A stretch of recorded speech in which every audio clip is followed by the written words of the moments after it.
And we're back for our second segment. We have with us on set Deshane Gutierrez, who's a clinical psychologist. And we're going to have a conversation about improving the quality of life of children with autism and other developmental disorders. Good morning. How are you this morning? I am good this morning. All right. Yourself? Well, I'm looking forward to this conversation. Okay. Where do we start in terms of, maybe we can first unpack what autism is and how it affects a child. Okay, so autism is a neurodevelopmental disorder. It affects the way that they engage with other persons, so it affects their social interactions, and it's characterized by persons who have difficulty with social communication and repetitive behavior. So it has more of a behavioral manifestation, but it's linked to the way their brain is formed, and so because of that, it impacts the way they perceive the world. So their perception of the world is quite different from the way that we perceive it in terms of the sensation, the stimulation, and how they interpret the information that they gathered. Wow. You're trying to figure that one out? No, I'm trying to put all of the connect all the pieces. Deshane, I think this is such a great opportunity because you know what the global conversation is about the anti-vaccination campaign and what people call the anti-vaxxers. And once upon a time, and I'm going to say it very clearly, there was a doctor who's a doctor no more who put forward a study who said that there was a vaccine that linked to autism, and it was completely debunked. And I want to ask you that because how often do you still encounter parents who are looking for a cause for autism, and what are they thinking? Well, usually persons who link it to the vaccination usually happen when a child is around 2 years old, and when they receive, I think, the last MMR vaccination, that there's been a change and there's a regression back, and they start to see characteristics similar to that of autism. Yeah. And so, but all the research has been stated that no, there's no direct link to. People try to look for, well, this happened first and this was the result, so they make that connections. But a relationship doesn't mean cause and effect, so to speak. And so most of the research has indicated that it's not true. It's a myth. It's false research. And in fact, it just has to do with the time that you start to see the onset? Is that what it is? So onset usually can be detected as early as 12 months. But sometimes persons like to say, well, we'll just wait and see, probably just a little delay, we give them a little extra they're time. not ready yet. They're not ready yet. And so, and then depending on the home situation in terms of how much interaction that child has, then some of the behavioral or the social communication skills aren't seen until they reach preschool or something like that. So that's when parents become more alarmed. Well, usually from 12 months to 18 months, you already can see some of the characteristics early on. When do people most often detect it? Parents usually say that they saw certain things, but when they were like 18 months, a year and change, almost 2, but they didn't think much of it. I think most of the parents' concern is when the child language development isn't where they're supposed to be. What are some of those early signs, though? So some of the early signs for 12-month-old is their interaction, so social interaction. Interaction is reciprocal, and so even with the parent-child relationship, like the child enjoys that interaction between the mother and the child. They give eye contact, for example, when the mom smiles or the dad smiles, as the baby smiles back, they respond. When you interact, have baby talk. Do they enjoy that? Do they try to bubble back to you? Those are just this basic for their age range interactions that they have. So those are some of the signs. Now there are some children that will engage in some of those behavior, and as they get a little bit older, you see that interaction becomes more strained for them. Is that they don't want to be much a part of it, or it's difficult. And how do you not confuse early signs with just maybe developmental delay, for example, or late bloomers or something of the sort? And even late bloomers, I mean, there's a disorder called global delay disorder. It's a disorder for everything. So that's why it's good to get access to know for sure if it's autism or if it's not. And if it's just delay, then you'll know that it's just delay. Yeah. So that's what we're going to figure out today too, the assessment that one takes to understand where their child is or if there's a problem. So I imagine there are two categories. There are people who maybe say, I'll wait and see until they can see the problem, or some who think everything is a problem and take them to you. Yes, so I've had both. I'd imagine. So what you actually do is a what is it called? There's an assessment? A psychoeducational assessment. What is that? So it's a batch of tests whereby we assess for different categories based on what we're assessing for. For autism, a child could be assessed as young as 18 months. And what we do is we do a clinical interview with the parents to get detailed background information from the time they were pregnant, family history, and some of the characteristics that they're seeing. And then we engage with the child for a while and see what their interaction is like.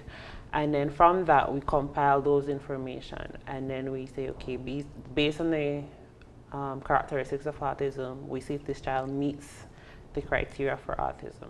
For children older than 5, we do a more detailed assessment in terms of trying to understand their cognitive abilities. When we're younger, we're going based primarily on the behavioral aspect, and as they get older, we include the cognitive part, because autism is a neurological disorder. So we want to understand how does their brain translate information that they're receiving. Okay. And so as they get older, we focus on the cognitive, the behavioral, the social, a whole compact assessment. What is cognitive? I was gonna, yeah. So your cognitive is pretty much your intellectual abilities, how you perceive the world, your ability to decipher verbal information, your ability to decipher picture information, the analytical skills, your working memory, your processing speed, all of that entails your cognitive abilities, your That sounds like intellectual a component. computer. Yes. You said processing speed and I thought computer.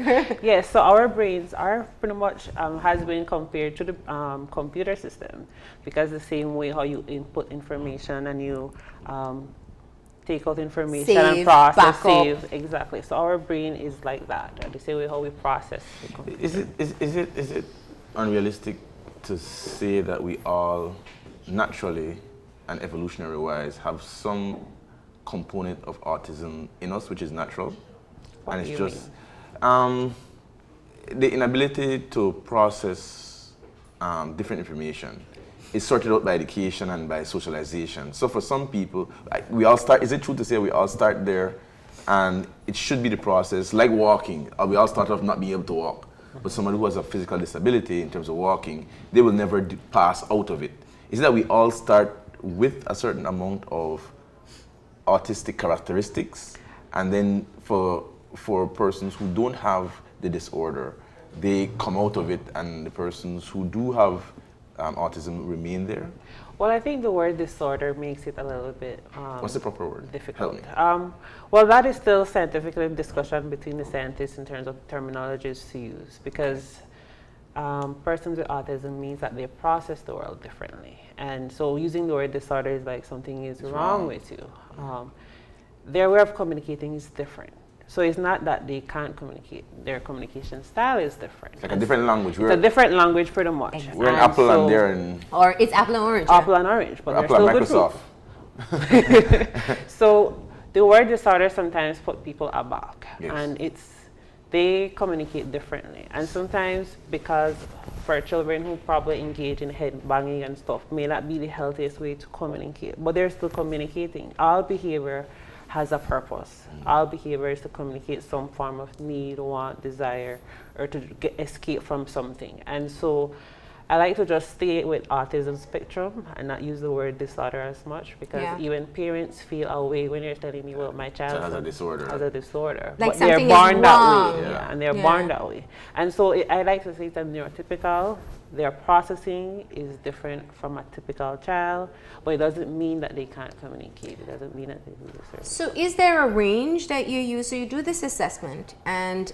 you have, I think, 5 different markers. You're talking memory, verbal comprehension, all of these things. Is there a range that has to be met for a child to be classified as autistic? And what happens if you don't hit all those markers, but don't get into the autistic spectrum?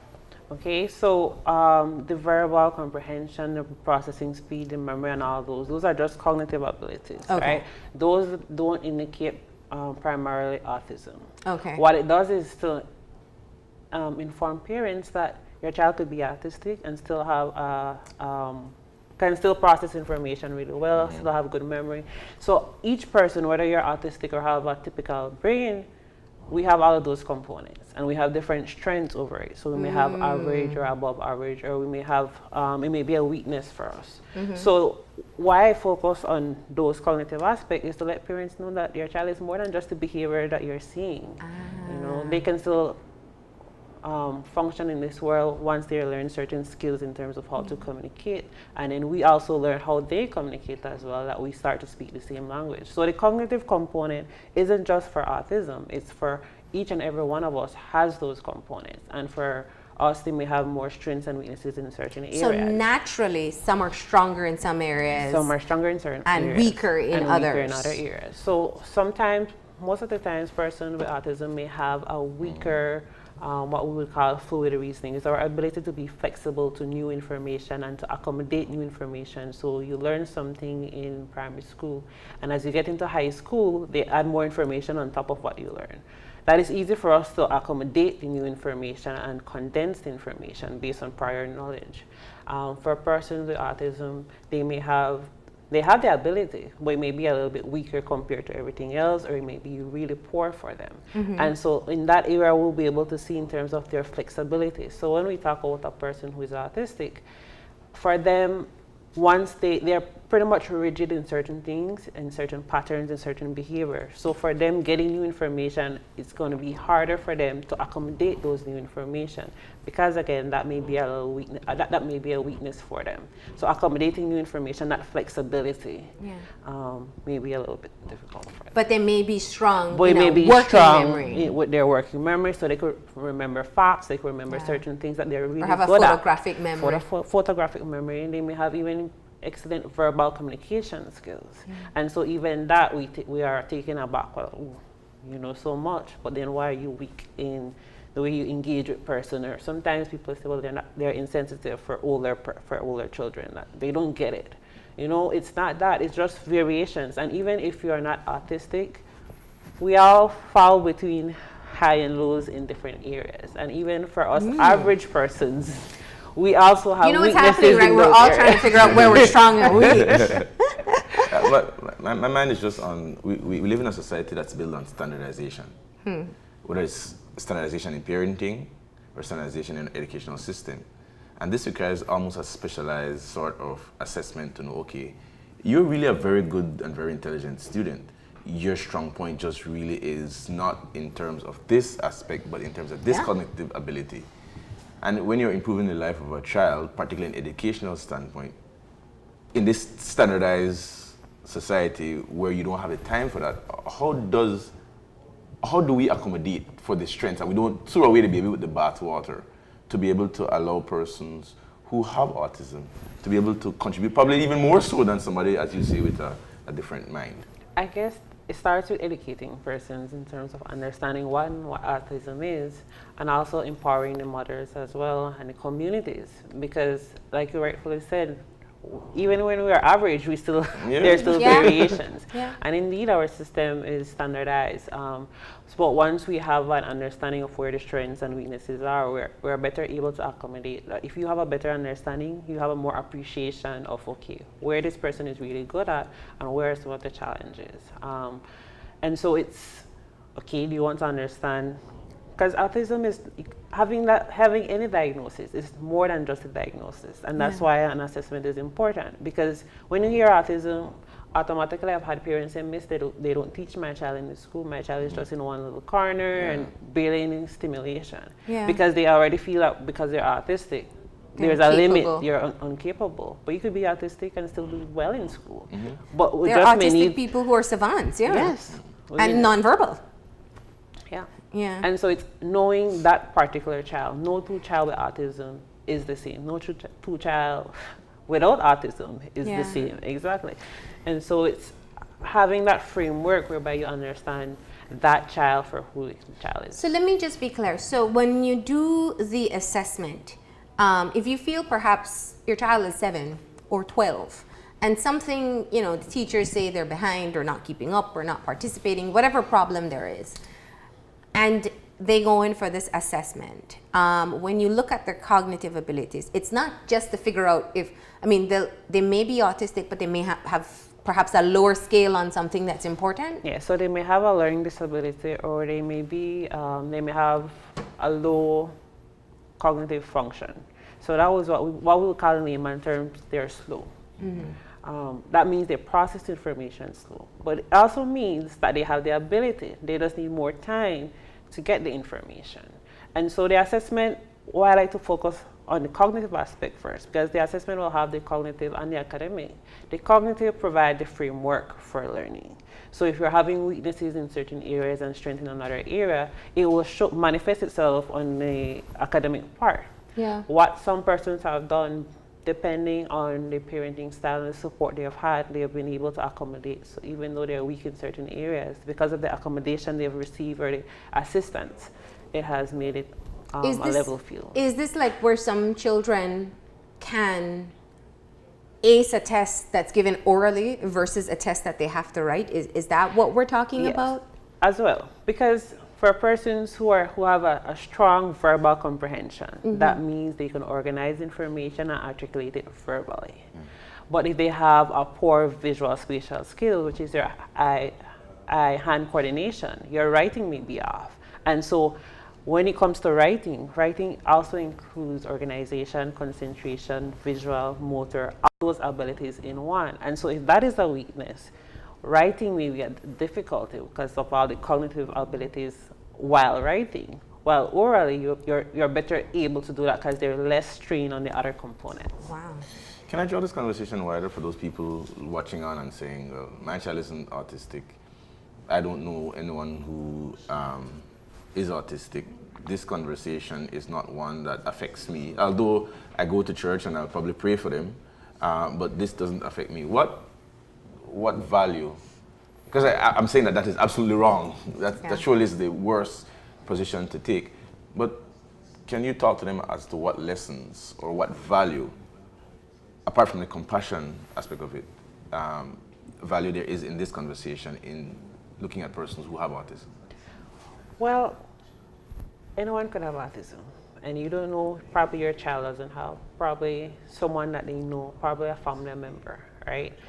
Being open and aware of persons who are autistic or any other disability, it creates a more inclusive society. It creates a more better well-being, not only for that person who's autistic, but even for your child, even for yourself as an individual, to see a person for who he or she is. An assessment isn't just for a person who is autistic. A person is pretty much for anyone.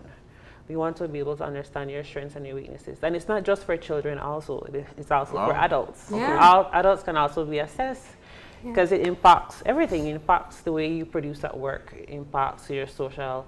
So an assessment, what it does is provide a framework, a shell of what are your strengths and your weaknesses cognitively, with reading, with maths, behaviorally, socially, and personality. So let's not lose the opportunity for people to kind of, because parents know their children too. It's like if I tell somebody to do something or explain where to go look for something and they can't figure it out, but perhaps if they've done it before they can remember, I know that works for them. So let's talk about the different cognitive abilities so we can help people understand when they look at their child, maybe where some of the strengths are and some of the weaknesses. So we'll start with the verbal comprehension, right? Okay. How do you know a strong ability for verbal comprehension and perhaps a lower? Okay, so if you have a child who has difficulty expressing themselves, what do you want? They have difficulty explaining it. They know what they want, they probably will come and show you, but even put it in a full sentence, that may be a difficulty for them. Then you have on the flip side, a child may be able to express themselves verbally really well. They have a good vocabulary, they understand. And so for those persons who has a strong verbal comprehension skills, you won't have to repeat things over and over. Unless they just don't want to do what you're saying. Yeah. Right? But for most parts, they'll be able to do it. For persons who have a weak verbal comprehension skills, you may need to repeat things over and over for them.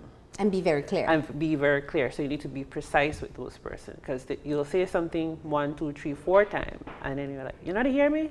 And it's because for them, understanding language may be a difficulty, and what part of it. That's why the assessment will make that clarity in terms of actually understanding. So listening, verbal comprehension entails listening and understanding and reproducing. Yeah. And so they may have different aspects. They may be hearing you, but then internalize that to make sense of the language that you're saying.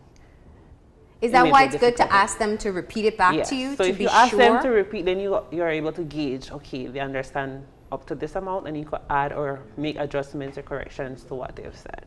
Interesting.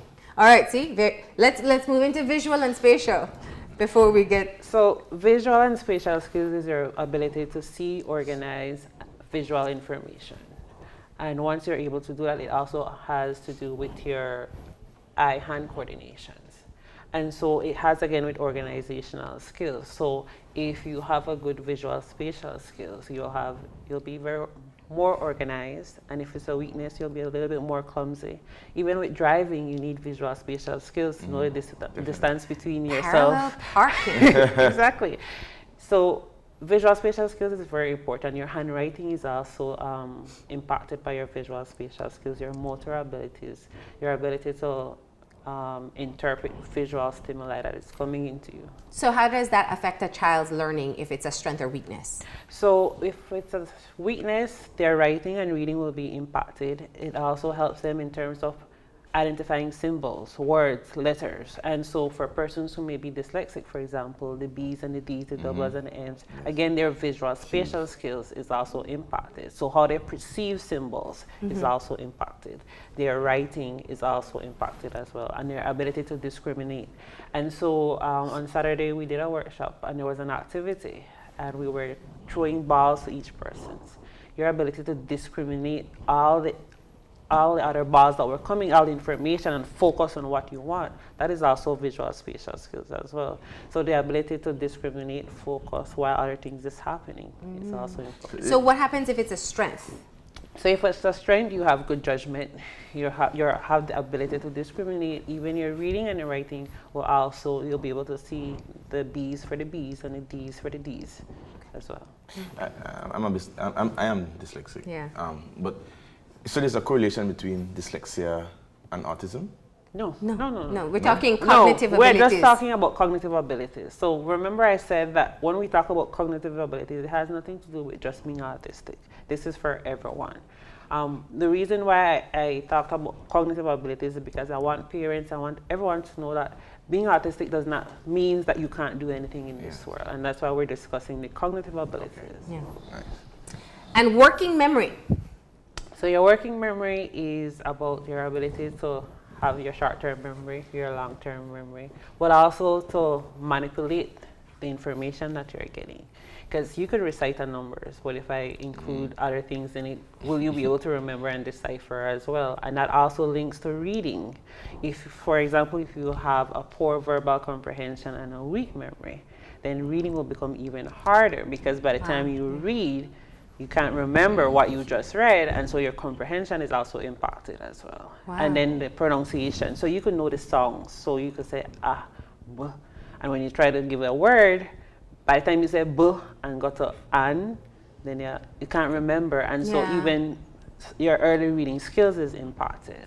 Interesting. So as early as 4 years old, you could assess if a child will have a learning disability. Yeah. So how do you recognize weak working memory or strong working memory? Well, because working memory has different components, it's not the weakness. One, you may see that they don't follow instructions as easily, right? That is usually the first telltale signs. You have to repeat again over and over, which is similar to verbal comprehension. They're interlinked. So even though we're talking about these different components, they're all interrelated. Yeah. And so your working memory impacts the information and what you do with that information. Do you remember and then it just disappears? You don't remember what to do next with it. You hear, but you don't process and understand, and so it doesn't store. And if it doesn't store, now people like to say, well, you can remember the songs they were at an flow. Yes. The reason why is because happy feelings, our emotions is also linked to memory in a different part of memory. Yeah. So memories have different categories. And so for things that you really enjoy, it's easier to connect because your brain has different files, and you can store it in that file. This is something good I like. Yeah. You know, this is something bad. And so when you're just teaching them or telling them to do something, it doesn't know where to go in those categories, right? Yeah. And so that makes it So it just difficult. passes So it out. just passes because they haven't translated that into it. Interesting. So what do you do if someone has if a child has a weak working memory? That poses a So, challenge, I right? used to always Because they tell- go to school every day and learn something new. So I always tell people the games that we used to play when we were younger, those were really good games. When we used to ask them to spot the difference, you know, in those old books they had, you used to spot the difference in certain things, that helps. When you have the cards and you have to find, those memory games were basic skill set. This isn't even talking about what you're teaching at school. Yeah. Sometimes the challenge is the skill set is weak. And so that makes learning even harder. So if we start to do these simple things as the games that we used to play to engage, to build a memory skill, it improves. That way when you introduce the workload, it's going to be a lot easier. But if that is weak and the schoolwork and each class that you go in, it increases. It's building on It's what building should have on, been retained should have before. been retained before. And so that makes it even more difficult. So if a child reads standard 1, and they have these deficits and have poor reading, they're 2 years behind. And so as they go into standard 2, now they're 3 years behind. Whoa. Right? Okay, so before we completely run out of time, we have one more to go. Processing speed.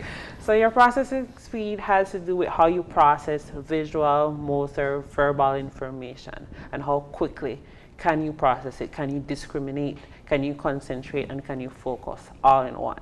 And so if that is weak, Is that the multitasking part of you? multitasking to scan your cognitive flexibility. So if that is weak, taking tests will be impacted. So test is time limited, and so you have a certain amount of time. Now you have to go over your visual information, your all memory, all that. How can you process that quickly? Now you talk about you thought that the words that we were used remind you of a computer. Yes. And it's the same way. If there's when your computer is overloaded, it moves slower. Yeah. Because there's no shortcut. The shortcuts Yeah. become tangled.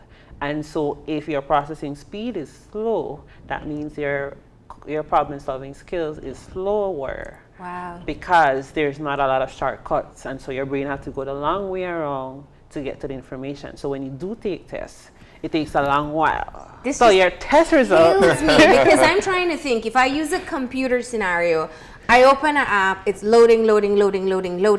It's gonna open. It's gonna give me what I want. So a child with a slow processing speed can do the test. They just can't do it in the time limit that you've given them. Yes. And because they run out of time, they maybe get a quarter away. Yes. But Whoa. But it's to me also the number of times that you go through experience. Because if I cook once, I'm a different person than if I cook 50 times. And if I'm processing slower, then I only do that exercise probably maybe once. Because you can also abort. You might no longer necessary. By the time you get to you processing it, the exam is over. You don't finish the exam. So I'm just trying to assimilate this to a position to get everybody to appreciate that this is something that you can take value from. Or that you need to know or attempt to look at. And then that also with your processing, so for an example about the cooking, that processing speed links to your visual-spatial skills. So that's why when you drive, after you drive 1 or 2 times on that way, you could drive it easily because you have a visual-spatial skill. You're creating a shortcut, a mental shortcut, right? For persons whereby this is a weakness, the shortcut isn't short, it's still long. And so that makes it difficult. I always tell people, in the university that I was, we take 3 hours to do an exam. So you get enough time to do your exams. Yeah. You know, so sometimes when a person have a low processing speed, we try to encourage teachers and the school to give extended time because it's not that the child doesn't know the work. Yeah. The child just process a lot slower. Wow. Okay. And that's because we didn't talk about how all this can impact behavior. Yes. Which is a whole other aspect. You know, what I hear and what you've taught me, I'm just thinking of any child who has a weakness in any one of these areas, whether they've been diagnosed with a disorder, whether they're just struggling in school, or whether they are autistic. And we really perhaps need to enter the era where we start to see children with individual strengths and weaknesses and help them, because that's the whole purpose of why we engage in their development. Yes, and so Saturday we did a workshop with myself and Ms. Cindy Rosado, and the aim is to educate teachers that there's the cognitive aspect of a child and there's the behavioral aspect. And so sometimes we focus primarily on the behavior, that we don't realize that this child could have cognitive strengths and weaknesses and variations. And so what the workshop did was focus on, one, interpreting a psychological report, because a report could be very heavy. Yeah. And sometimes teachers don't know how to understand what this report is really saying. And so we focus on that aspect so that teachers are more open to it. And also looking at the child's behavioral aspect and how to assist that child. And so Ms. Cindy Rosado discussed the ABA in school, so that teachers, so ABA is applied behavioral analysis, that teaches how to regulate the behaviors that you're seeing for children with autism. And it also works for children who are not autistic, all right? So we created a full picture. Deshane, let me ask you a question. When you do these assessments and you provide them to a parent and they take it to the school, I mean, the difference with a disorder versus perhaps someone who displays signs of autism is that they look like an average child. Yes. What happened? How open and receptive do you find people to this information that perhaps my visual-spatial cognitive ability is particularly weak, and that's why I'm struggling in school, but they just keep on calling me lazy, or I don't want to learn, or what? How do you, or are we progressing in terms of having people recognizing that children have specific abilities? It has varied. Some schools are more open than others, and some teachers are more open than others. And so sometimes parents do ask me to go into the school to explain to the teachers and the staff. That way, that it's not just the parents coming with a report, that probably the teacher is like, nah, I'm not seeing this, or they're not understanding the report, that I could actually explain using examples that is not in the report. I could use general everyday examples so that the parents could see, okay, or the teachers can see that this is not laziness. There's a difference between laziness. And even the report can help to show if it's because of laziness and if it's not. Because if it's because of laziness, then everything will be within average range and the child has the abilities. And it could be just either laziness or because there's something emotionally going on. Yeah. So again, the report can work for both ways. Okay, we gotta wrap it up. I thank you so much for getting into this. We'll get you back again to cover that behavioral aspect, because that's important as well. But we really set the foundation with this first segment. Thank you, Deshane. Thank you too. We're gonna go ahead and take a break. When we come back, it's to be joined by Belize for their March promotions.